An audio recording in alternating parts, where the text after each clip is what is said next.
bolalarni maktabga tayyorlash metodikasi fanidan ochiq darsimizni sizlarga taqdim etamiz. Bugun birgalikda bugungi mavzu yuzasidan, ya'ni bolalarni maktab ta'limiga tayyorlashda tashxislash usulini ko'rib chiqamiz. Taqdim qilasizlar. Hop, bugungi berilgan mavzu yuzasidan rejalarimiz 4 ta rejadan iborat. Savolnomaga javob berishimiz, ikkinchi qiladigan ishimiz har bir rejani 4 ta guruhga bo'lib berib, taqsimlab ochib berish. Ya'ni birinchi rejamiz birinchi guruhga, ikkinchi rejamiz ikkinchi guruhga, uchinchi rejamiz uchinchi guruhga, to'rtinchi rejamiz to'rtinchi guruhga beriladi va rejalarni crossword tuzilgan, crosswordga javoblarni topamiz. Tushunarli-a? Har bir berilgan topshirig'imizga ajratilgan vaqt bor. Demak, birinchi savolnoma vaqtimizga 5 daqiqa, ya'ni uzoqi 10 daqiqagacha aqliy hujum qilamiz. Ikkinchi topshirig'imizga har bir guruhga 10 minutdan 10 daqiqadan vaqt beriladi, rejalarni ochib berish. Uchinchi topshirig'imizga keys vaziyat tasviriy tashxislash yo'llari orqali esa uning ijtimoiy holati, oila a'zolarining qay darajada bolaga e'tibor qaratishi orqali pedagog o'ziga xulosalar chiqarib oladi. Darajasini qanday usullar orqali aniqlanadi? Maxsus topshiriqlar, o'yinlar va kuzatishlar orqali aniqlanadi. Xo'p, yaxshi. Bolaning mustaqil faoliyatini kuzatish, tashxislash jarayonida qanday ahamiyatga ega? Bolaning o'z-o'zini boshqarish, qaror qabul qila olish va mustaqil ishlash qobiliyatini aniqlashdan iborat. Xo'p, rahmat. Suhbat metodi bolalarning tayyorgarligini aniqlashda qanday yordam beradi?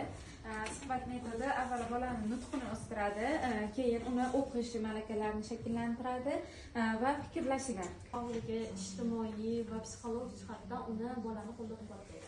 Albatta. Xo'p, yaxshi. Yana savollarga javob oldik. Ana endi sizga berilgan rejalar yuzasidan demak, vaqt ketdi. Sizga 10 daqiqa vaqt beriladi. Har bir rejani taqsimlandi va guruhlarda ishlab, o'zingizni ma'lumotlaringizni keltirib taqdim etasiz.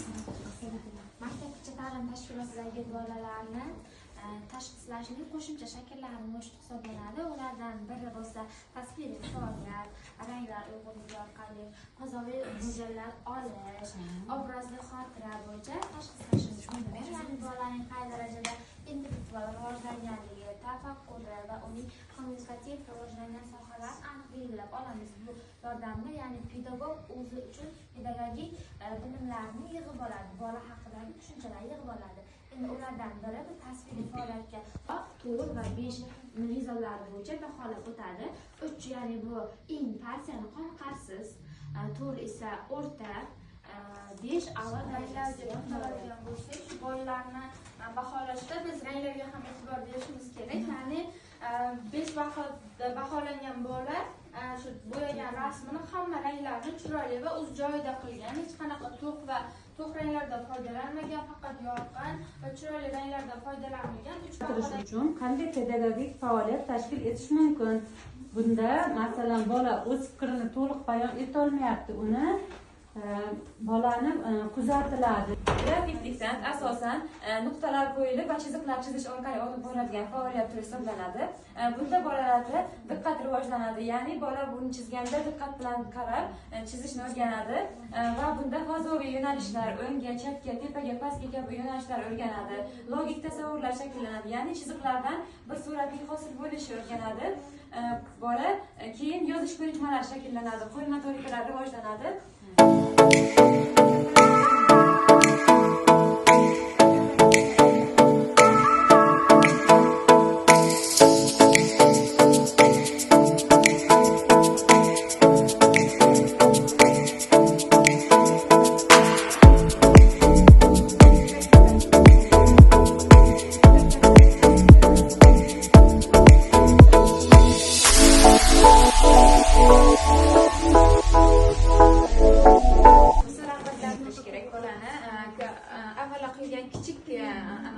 Yutuqlarni ham buni sen qila olding, sen buni bajara olding, sening qo'lingdan keldi degan maqtov bilan, rag'bat bilan o'ziga bo'lgan ishonchini yanada oshirish kerak. Keyin ijtimoiy muhit yaratish kerak. Bola masalan o'z oilasida yoki do'stlar atrofida o'zini erkin tuta olishi, o'zini fikrini ayta olishi kerak. Keyin esa kichik yutuqlarda ham berishdi. Keys muammoli vaziyatni ham savollarga javob berib, muammoni hal qilishdi. Rahmat va endi oxirgi topshirig'ingiz krossvord, uni o'tirib bajarasizlar. Bolalarning sog'ligi va jismoniy rivojlanishidan tashqari, bolalarning sog'ligi, jismoniy faolligi va harakatli holatlarini aniqlash jarayonlari hisoblanadi.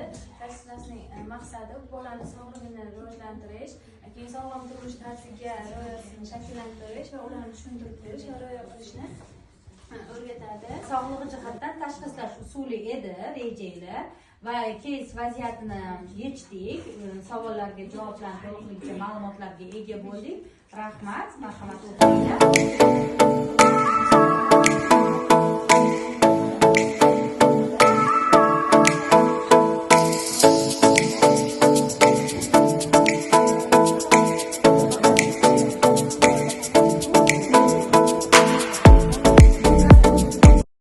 Yechdik. Krossvordda topilgan javoblar quyidagilardan iborat.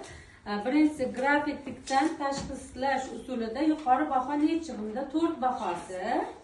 Ikkinchi, bola maktabga tayyorgarligini aniqlash jarayoni nima deb ataladi? Tashxislash deb ataladi.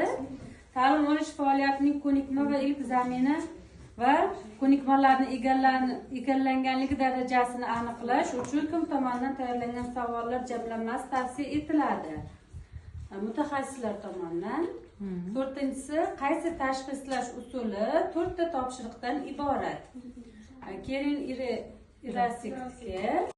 Sizlar bilan bolalarni maktabga tayyorlashda tashxislash usulidan foydalanishni ko'rib chiqdik, ma'lumotlarga ega bo'ldik va endi keyingi beriladigan uyga vazifamiz, keyingi topshirig'imiz bolalarni maktabga tayyorlashda ta'sir etuvchi omillar haqida sizlar bilan suhbatlashamiz va shular asosida insert metodi asosida qo'llaymiz va jadvalni uyga vazifa to'ldirib kelamiz. Bugungi ishtirokingiz uchun, demak, ma'lumotlarni keltirib, topshiriqlarni bajarganingizni baholash tizimiga berib, hammangizni baholab qo'yaman. Demak, tartib bilan baholanamiz.